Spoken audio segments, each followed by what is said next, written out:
ನಮಸ್ತೆ. ಕರ್ನಾಟಕ ಲೋಕಸೇವಾ ಆಯೋಗದಿಂದ ಕೆಎಸ್ ಎಕ್ಸಾಮ್ ಕಾಲ್ ಫಾರ್ ಆಗಿದೆ. ನಿಜವಾಗ್ಲೂ ಈ ಹೊಸ ವರ್ಷದಲ್ಲಿ ಹೊಸ ಹೊಸ ವಿಷಯಗಳು. ಇನ್ನೂ ರೀಸೆಂಟಾಗಿ ನಮಗೆ ವಿಲೇಜ್ ಅಕೌಂಟೆಂಟ್ ಕಾಲ್ ಆಗಿತ್ತು. ಈಗ ಕೆಎಸ್ಗೆ ಕಾಲ್ ಆಗಿದೆ. ಯಾರ್ಯಾರು ಡಿಗ್ರಿ ಮುಗಿಸ್ಕೊಂಡು ಎಕ್ಸಾಮ್ಗೆ ಪ್ರಿಪೇರ್ ಆಗ್ತಿದ್ದೀರೋ ಅವರಿಗೆಲ್ಲರೂ ಕೂಡ ಇದು ನಿಜವಾಗ್ಲೂ ಸಿಹಿ ಸುದ್ದಿ ಅಂತಲೇ ಹೇಳ್ಬೋದು. ಹಾಗಾದರೆ ಎಷ್ಟು ಪೋಸ್ಟ್ ಕಾಲ್ ಆಗಿದೆ? 374 ಪೋಸ್ಟ್ನ ಕಾಲ್ ಫಾರ್ ಮಾಡಿದ್ದಾರೆ. ಅದರಲ್ಲಿ ಗ್ರೂಪ್ ಎ ಹಾಗೇನೆ ಗ್ರೂಪ್ ಇ 2 ಡಿವಿಷನ್ಸ್ ಇದೆ. ಒಟ್ಟು 7 ಇಲಾಖೆಗಳಲ್ಲಿ ಗ್ರೂಪ್ ಎಗೆ ಕಾಲ್ ಮಾಡಿದರೆ 15 ಇಲಾಖೆಗಳಲ್ಲಿ ಗ್ರೂಪ್ ಬಿಗೆ ಕಾಲ್ ಫಾರ್ ಆಗಿದೆ. ಸೊ ಹುದ್ದೆಗಳು ಎಷ್ಟಿದೆ, ಹಾಗೆಯೇ ಹೈದರಾಬಾದ್ ಕರ್ನಾಟಕಕ್ಕೆ ಎಷ್ಟು ಡಿವಿಷನ್ ಆಗಿದೆ ಅನ್ನೋದನ್ನು ನೀವು ಆ ಒಂದು PDF ಅಲ್ಲಿ ಅವ್ರು ಬಿಟ್ಟಿರುವಂತಹ ಅಧಿಸೂಚನೆಯಲ್ಲಿ ಗಮನಿಸ್ಬೋದು. ಹಾಗಾದರೆ ನಾನು ಹೇಳಿದೆ ನಿಮಗೆ 384 ಹುದ್ದೆಗಳು ಕಾಲಾಗಿದೆ ಅಂತ. ಕೆಟಗರಿ ವೈಸ್ ಎಷ್ಟೆಷ್ಟು ಕಾಲಾಗಿದೆ. ಸೊ ಯಾವಾಗ ಹಾಗಾದರೆ ನಾನು ಅಪ್ಲಿಕೇಶನ್ನ ಹಾಕ್ಬೋದು? 4ನೇ ತಾರೀಕು ನೀವು ಅಪ್ಲಿಕೇಶನ್ನ ಹಾಕ್ಬೋದು. ನಿಮಗೆ ಸುಮಾರು 1 ತಿಂಗಳ ಕಾಲ ಟೈಮ್ ಇರುತ್ತೆ ಪ್ರಿಪರೇಷನ್ನಿಗೆ. ಸೊ ಪೂರ್ವಭಾವಿ ಪರೀಕ್ಷೆ ಅಂದರೆ ಪ್ರಿಲಿಮ್ಸ್ ಯಾವಾಗಿರುತ್ತೆ ಅಂತಂದರೆ ಅವ್ರು ಆಲ್ರೆಡಿ ತಾತ್ಕಾಲಿಕವಾಗಿ ಡೇಟ್ನ ಕೂಡ ನಿಮಗೆ ಕೊಟ್ಟಿದ್ದಾರೆ. ನಿಮಗೆ ಮೇ 5ಕ್ಕೆ ಇರುತ್ತೆ. ಸೊ ಮೋಸ್ಟ್ ಪ್ರಾಬಬಲಿ ನಿಮಗೆ ಹತ್ತತ್ರ 2 ಮಂತ್ಸ್ ಟೈಮ್ ಸಿಗುತ್ತೆ ಪ್ರಿಲಿಮ್ಸ್ಗೆ ಪ್ರಿಪೇರ್ ಆಗೋದಕ್ಕೆ.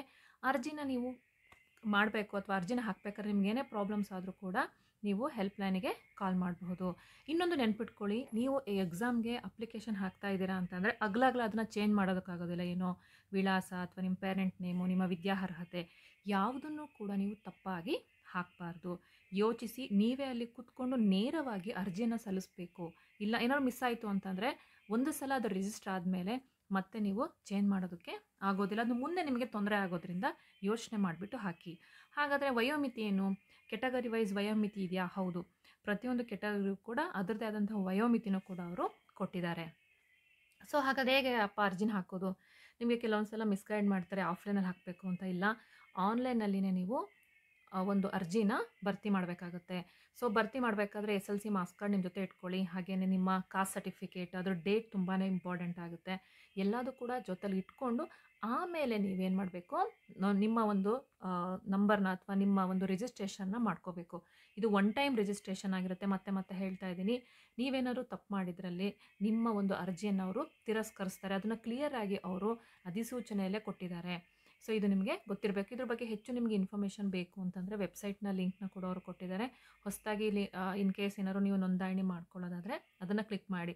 ಸೊ ನ್ಯೂ ರಿಜಿಸ್ಟ್ರೇಷನ್ ಅಂದರೆ ಫಸ್ಟ್ ಟೈಮ್ ಬರೀತಾ ಇರೋರು, ಕೆಲವೊಬ್ರು ಆಲ್ರೆಡಿ 1 ಅಟೆಂಪ್ಟ್ 2 ಅಟೆಂಪ್ಟ್ ಮಾಡಿರೋರು, ಹಳೇದೇ ಅವ್ರಿಗೆ ಗೊತ್ತಿರುತ್ತೆ. ಸೊ ಅದನ್ನು ಅವರು ಕಂಟಿನ್ಯೂ ಮಾಡ್ಕೊಂಡು ಹೋಗ್ಬೋದು. ನಿಮ್ಮ ಮೊಬೈಲ್ ನಂಬರ್ ಇರ್ಬೋದು, ಪ್ರತಿಯೊಂದನ್ನು ಕೂಡ ನೀವು ದಯವಿಟ್ಟು ನೆನ್ಪಿಟ್ಕೊಳ್ಳಿ. ಯೂಸರ್ ID, ಪಾಸ್ವರ್ಡ್ ಎರಡನ್ನೂ ಕೂಡ ಜೋಪಾನವಾಗಿ ಇಟ್ಕೊಳ್ಳೋದು ತುಂಬಾ ಇಂಪಾರ್ಟೆಂಟ್.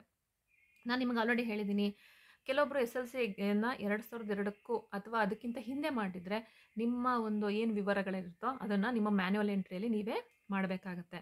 ಸೊ ಕೆಲವೊಬ್ಬರು CBSEಯಲ್ಲಿ ಓದಿರ್ತೀರಾ, ಅದಕ್ಕೆ ಸಂಬಂಧಪಟ್ಟಂತಹ ಮಾಹಿತಿಯನ್ನು ಕೂಡ ಅವರು ಕೊಟ್ಟಿದ್ದಾರೆ. ಅದನ್ನು ಗಮನಿಸಿದ್ರೆ ಇಟ್ಕೋಬೇಕು. ಹಾಗಾದರೆ ಎಕ್ಸಾಮ್ಸಿಗೆ ನಾನು ಏನೇನು ಓದಬೇಕು, ಏನೇನಿರುತ್ತೆ, ಇದೆಲ್ಲದನ್ನು ಕೂಡ ನಾನು ನಿಮಗೆ ಡೀಟೇಲ್ ಆಗಿ ಹೇಳ್ತಾ ಹೋಗ್ತೀನಿ. ಅದಕ್ಕೂ ಮುಂಚೆ ನೀವು ಹಣನ ಹೇಗೆ ಪಾವತಿಸ್ಬೋದು ಅಂತಂದರೆ net banking, debit card, UPI ಯಾವುದ್ರ ಮೂಲಕನಾದರೂ ಕೂಡ ಮಾಡಬಹುದು. ಕೊಟ್ಟಿರುವಂತಹ ಸೂಚನೆಗಳನ್ನು ಸರಿಯಾಗಿ ಓದ್ಕೊಳ್ಳಿ. ನೋಡಿ, ಶುಲ್ಕವನ್ನು ಪಾವತಿಸಲು ಕೆಳಗಿರುವಂತಹ ವಿಧಾನಗಳನ್ನು ಅನುಸರಿಸಿ. ಅವರೇ ಕ್ಲಿಯರಾಗಿ ಕೊಟ್ಟಿದ್ದಾರೆ. ಯಾವುದೇ ರೀತಿಯಾದಂತಹ ನೀವು ತಪ್ಪಾಗಿ ಮಾಡ್ಕೊಳ್ಳೋಕೆ ಹೋಗ್ಬೇಡಿ. ಆದಷ್ಟು ನೀವೇ ಕೂತು ನೋಡಿ ಕೊಟ್ಟಿದ್ದಾರೆ.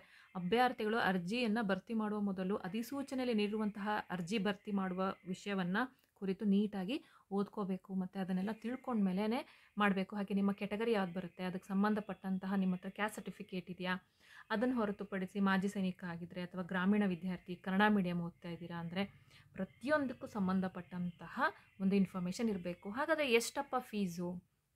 ಸೊ GM ಅವರಿಗೆ 600 ಇರುತ್ತೆ. OBC ಅವರಿಗೆ ಎಸ್ಪೆಷಲಿ 300 ರೂಪೀಸ್ ಇರುತ್ತೆ. ಹಾಗೆಯೇ ಮಾಜಿ ಸೈನಿಕರಿಗೆ 50 ರೂಪಾಯಿ ಇರುತ್ತೆ. SC ST ಆಗಿರಬಹುದು, ಪ್ರವರ್ಗ 1 ಇವರಿಗೆ ಶುಲ್ಕ ಪಾವತಿಯಿಂದ ವಿನಾಯಿತಿ. ಅವ್ರಿಗೆ ಯಾವುದೇ ರೀತಿಯಾಗಿರುವಂತಹ ಒಂದು ಫೀಸ್ನ ಕಟ್ಟುವಂಥ ಅವಶ್ಯಕತೆ ಇರೋದಿಲ್ಲ. ಜಸ್ಟ್ ನೀವು ಅಪ್ಲಿಕೇಶನನ್ನು ಹಾಕಿದ್ರೆ ಸಾಕು. ಅರ್ಹತಾ ಷರತ್ತುಗಳು ಎಲ್ಲ ಎಕ್ಸಾಮಲ್ಲೂ ಕೂಡ ಷರತ್ತುಗಳು ಇದ್ದೇ ಇರುತ್ತೆ. ಸೇಮ್ ಆ್ಯಸ್ ಯೂಶುವಲ್ ನೀವು ಭಾರತದ ನಾಗರಿಕರಾಗಿರಬೇಕು. ಹಾಗೆಯೇ ಯಾವುದೇ ರೀತಿಯಾದಂತಹ ಸರ್ಕಾರದಿಂದ ನೀವು ಪೂರ್ವವಾಗಿ ಅನುಮತಿಯನ್ನು ನೇಮಕಾತಿಗೂ ಮುಂಚೆ ಪಡಿಲೇಬೇಕು ಅಂತ ಏನೂ ಇಲ್ಲ. ಬಟ್ ಪಡೆದ್ರೆ ಬೆಟರ್ ಆಪ್ಷನ್. ನಿಮ್ಮಲ್ಲಿರುವಂತಹ ಒಂದು ಪಾಸಿಟಿವಿಟಿನ ಇಟ್ಕೊಂಡು ನೀವು ಅದನ್ನು ನೋಡ್ತಾ ಹೋಗಿ.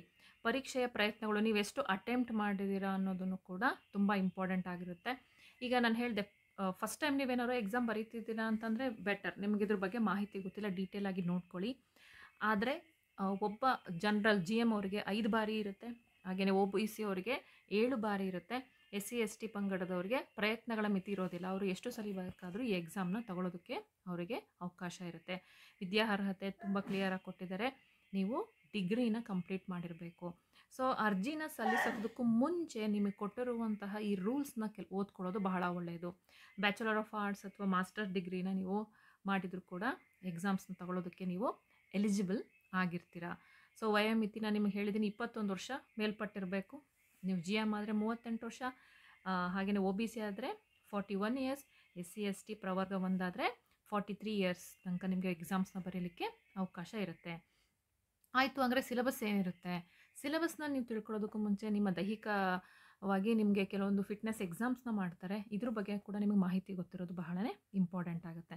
ಕಾಲ್ಫರ್ ಆಗಿರುವಂಥದ್ರಲ್ಲಿ ಮುಖ್ಯವಾಗಿ DYSP ಇರ್ಬೋದು, ಕರ್ನಾಟಕ ಕಾರ್ಯಾಗಾರ ಸೇವೆ, ಅಬಕಾರಿ ಉಪ ಅಧೀಕ್ಷಕರು, ಈ 3 ಸೇವೆಗಳಿಗೆ ನೀವು ಏನಾದರೂ ಎಕ್ಸಾಮ್ಸ್ನಲ್ಲಿ ತಗೊಳ್ತಾ ಇದ್ದೀರಾ ಅನ್ನೋದಾದರೆ ಪುರುಷರಾಗಿರ್ಬೋದು ಮಹಿಳೆಯರಿಗಾಗಿರ್ಬೋದು ಪರ್ಟಿಕ್ಯುಲರ್ ಆಗಿ ಅವರ ಎತ್ತರ ತುಂಬ ಇಂಪಾರ್ಟೆಂಟ್ ಆಗಿರುತ್ತೆ, ತೂಕ ಕೂಡ ತುಂಬಾ ಇಂಪಾರ್ಟೆಂಟ್ ಆಗಿರುತ್ತೆ. ಇದನ್ನು ಗಮನದಲ್ಲಿ ಒಂದ್ಸಲ ನೀವು ಇಟ್ಕೋಬೇಕು.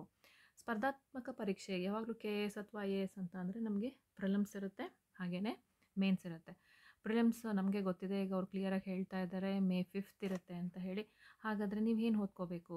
ಪರೀಕ್ಷೆಯಲ್ಲಿ ನೆಗೆಟಿವ್ ಮಾರ್ಕ್ಸ್ ಇರುತ್ತೆ, ಆಫ್ಕೋರ್ಸ್ ನಿಮಗೆ ನೆಗೆಟಿವ್ ಮಾರ್ಕ್ಸ್ ಇರುತ್ತೆ. ಹಾಗೆ ಒಂದು ಪ್ರಶ್ನೆಗಳಿಗೆ 2 ಮಾರ್ಕ್ಸ್ನ ಕೊಟ್ಟಿರ್ತಾರೆ ನೋಡಿ. Each paper carrying 100 questions with each question carrying 2 marks. 2 ಪ್ರಶ್ನೆಗಳನ್ನು ಅಂದರೆ ಒಂದು ಪ್ರಶ್ನೆಗೆ 2 ಮಾರ್ಕ್ಸು ಇರುತ್ತೆ. ಹಾಗಾದರೆ ಏನೇನು ಸಬ್ಜೆಕ್ಟ್ಸ್ ಇರುತ್ತೆ? ಪೇಪರ್ 1ನಲ್ಲಿ ಯೂಶ್ವಲಿ ನ್ಯಾಷನಲ್ ಮತ್ತು ಇಂಟರ್ನ್ಯಾಷನಲ್ ಇಂಪಾರ್ಟೆನ್ಸ್ನ ಕೊಟ್ಟಿರ್ತಾರೆ, ಹ್ಯುಮ್ಯಾನಿಟೀಸ್ ಇರುತ್ತೆ. ಸೊ ಅವರೇ ಕೊಟ್ಟಿರುವಂಥ ಪರ್ಟಿಕ್ಯುಲರ್ ಏನು ಪೇಪರ್ನ ಅಲ್ಲಿ ಪರ್ಟಿಕ್ಯುಲರಾಗಿ ಸಿಲೆಬಸ್ನ ಕೊಟ್ಟಿದ್ದಾರೋ ಆ ಸಿಲೆಬಸ್ನ ಕಡೆ ನೀವು ಹೆಚ್ಚು ಗಮನವನ್ನು ಪ್ರಿಲಿಮ್ಸಿಗೆ ಕೊಟ್ಟರೆ ಸಾಕು.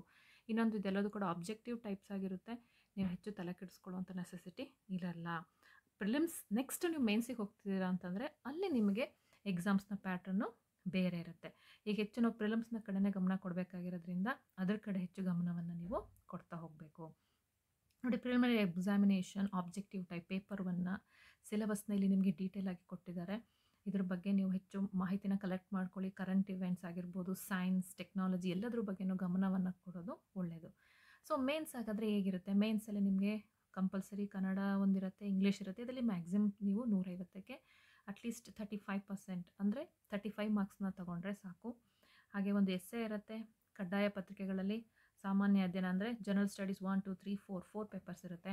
ಒಟ್ಟು ಓವರಲ್ ಆಗಿ ನಿಮಗೆ 1275 ಮಾರ್ಕ್ಸಿಗೆ ಮೇನ್ಸ್ ಎಕ್ಸಾಮ್ ಇರುತ್ತೆ. ಮೇನ್ಸ್ನ ನಾವು ಬರೀಬೇಕು ಅಂತಂದರೆ ಪ್ರಿಲಿಮ್ಸ್ ತುಂಬಾ ಇಂಪಾರ್ಟೆಂಟ್ ಅಲ್ವಾ? ಹಾಗಾಗಿ ಪ್ರೆಸೆಂಟ್ ನೀವು ಪ್ರಿಲಿಮ್ಸ್ನ ಬಗ್ಗೆ ಮಾತ್ರನೇ ಗಮನ ಕೊಟ್ಟರೆ ಸಾಕು. ಏನು ನಿಮಗೆ ನೋಟಿಫಿಕೇಷನ್ನ ಕೊಟ್ಟಿದ್ದಾರಲ್ಲ, ನೋಟಿಫಿಕೇಷನ್ನ ಅನುಬಂಧ 1ರಲ್ಲಿ ಹುದ್ದೆಗಳನ್ನು ಯಾವ್ಯಾವ ರೀತಿ ವರ್ಗೀಕರಣ ಮಾಡಿದ್ದಾರೆ. ಸೊ ಗ್ರೂಪ್ ಎಯಲ್ಲಿ ನಾನು ಹೇಳಿದೆ ನಿಮಗೆ 7 ಇಲಾಖೆಗಳಲ್ಲಿ ಕಾಲ್ಫಾರ್ ಆಗಿದೆ ಅಂತ.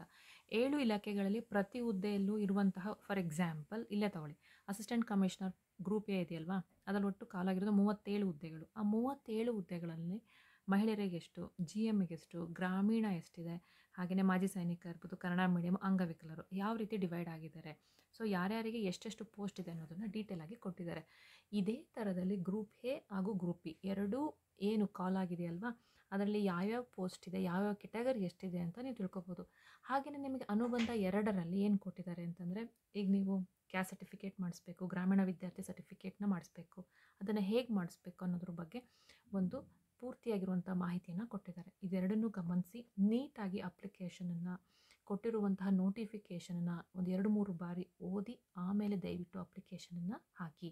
ಯಾವುದೇ ರೀತಿಯಾಗಿರುವಂತಹ ಒಂದು ತಪ್ಪು ನಿಮ್ಮಿಂದ ಆಗಬಾರ್ದು. ಯಾಕಂದರೆ ಒಂದ್ಸಲ ನೀವು ತಪ್ಪು ಮಾಡಿದ್ರೆ ಅಂತಂದರೆ ಆ ಒಂದು ಏನು ನೀವು ಕಷ್ಟಪಟ್ಟು ಅಪ್ಲಿಕೇಶನ್ ಹಾಕಿರ್ತೀರೋ ಅದನ್ನು ಅವರು ರದ್ದುಗೊಳಿಸ್ತೀವಿ ಅಂತ ಕ್ಲಿಯರಾಗಿ ಕೊಟ್ಟಿದ್ದಾರೆ. ಹಾಗಾಗಿ ಕೊಟ್ಟಿರುವಂಥ ಸಿಲೆಬಸ್ನ ನೀಟಾಗಿ ಗಮನದಲ್ಲಿಟ್ಕೊಂಡು, ಆಬ್ಜೆಕ್ಟಿವ್ ಟೈಪೇ ನಿಮಗೆ ಪ್ರಿಲಿಮ್ಸ್ ಇರೋದ್ರಿಂದ ನೀವು ಪ್ರಿಪರೇಷನ್ನ ನೀಟಾಗಿ ಮಾಡಿಕೊಂಡ್ರೆ ನಿಮಗೆ ಎಕ್ಸಾಮ್ ತುಂಬಾ ಈಸಿ ಆಗುತ್ತೆ. So wish you all the best. ಯಾರ್ಯಾರು ಅಪ್ಲಿಕೇಶನ್ ಆಗ್ತಾ ಇದ್ದೀರೋ ಚೆನ್ನಾಗಿ ಎಕ್ಸಾಮ್ನ ಮಾಡಿ. Thank you.